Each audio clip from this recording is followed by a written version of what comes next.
All right, so there was an article about, it was kind of shitting on Kylo.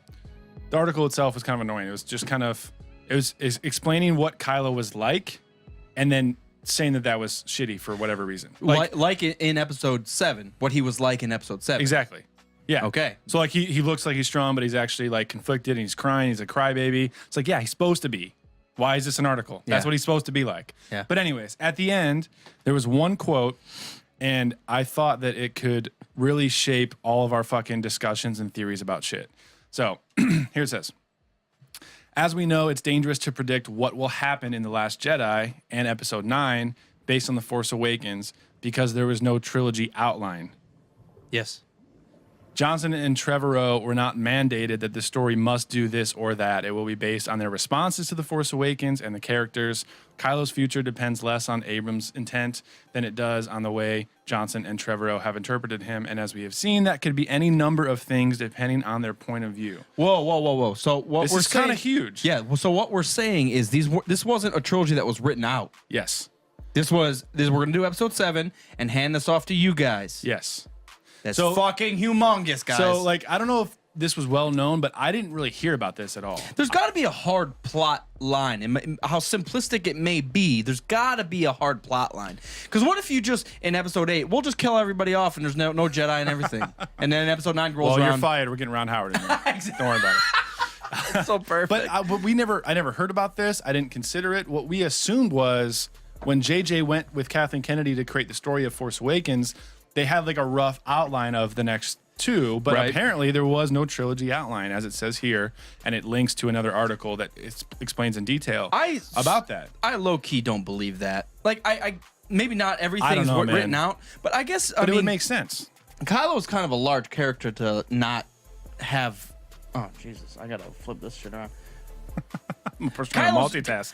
Kylo's what? Top 3 characters in The Force Awakens? Like, you have, like, Rey, Finn, and Kylo and Poe. Yeah.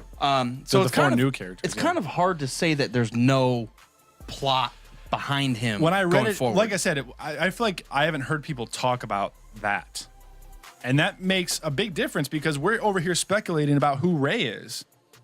JJ might not have given a fuck about who Rey's parents are or where she came from.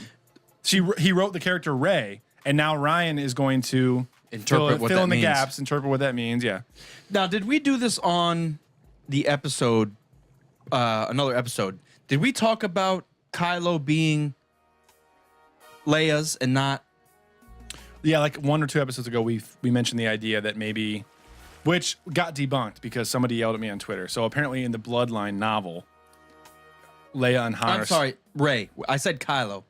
Kylo is their... Correct. You said Rey being maybe Leia's, but not Han's. Right. Yes. Right. So Bloodlines takes place 6 years before Force Awakens, and Leia and Han are still together at that point. Yeah, but Bloodlines is not canon. Yeah. No, Bloodline. I thought Bloodline was No. the... Well, yeah, it's the same name.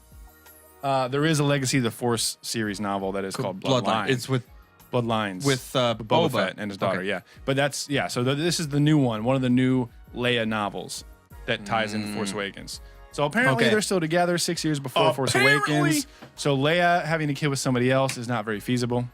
You're an imbecile. That's kind of debunked. I got yelled at a little bit on Twitter. It was harsh, but I survived. Okay, Jesus Christ, guys. No one can read everything except for Stupendous Wave. Exactly. So, guys, just chill the fuck out. Follow his shit and do it. Just take it in. But take a deep breath. This was like everything that we've been speculating about may not matter at all because, like I said, they may not have planned about Rey's parents. They may not have planned if Luke's going to die or not. They didn't plan. They have to. I don't believe a lot of that at all. I don't know, man. I don't know. So they're saying none of this was written prior to? JJ wrote Force Awakens. He didn't write The Force Awakens. He directed him and Lawrence Kasdan, whatever. They focus on the story of Force Awakens and those characters in that movie. Now Ryan is taking what's the JJ clearly had a vision. I'm guessing Ryan collaborates to keep parts of that vision alive. I feel like as Rian Johnson directed 8, he was like, JJ, do you think this makes sense? Probably, but it's not like JJ and Lawrence Kasdan and Kathleen Kennedy sat down and wrote 7, 8, and 9. Talk about filling a goddamn beer. Talk about beer. I love it. If you guys could see this right now, I opened the beer and it's slowly overflowing. Love it. Oh yeah, I got to take a picture. Anyways, so I kind of assumed that they would sit down and plot out the whole trilogy. I guess that's not the case. So JJ and Lawrence Kasdan were focused on 7. They made the characters, they made the setting, they set up Kylo and Rey, but they didn't really know exactly where they were heading. So Ryan's looking at new canon, fan reactions, episode 7, his own ideas, and he's kind of molding that into an episode 8. Oh, that's tough. Which is kind of This iffy. could go bad. But obviously, they'll just get rid of you. Well, true, but they haven't yet. I mean, Ryan Johnson seems like he has this shit under wrap. Episode 8's done. They're just doing edits right now. Yes, episode 8 is done. And I really think it's going to be The best Star Wars movie of all time. absolutely.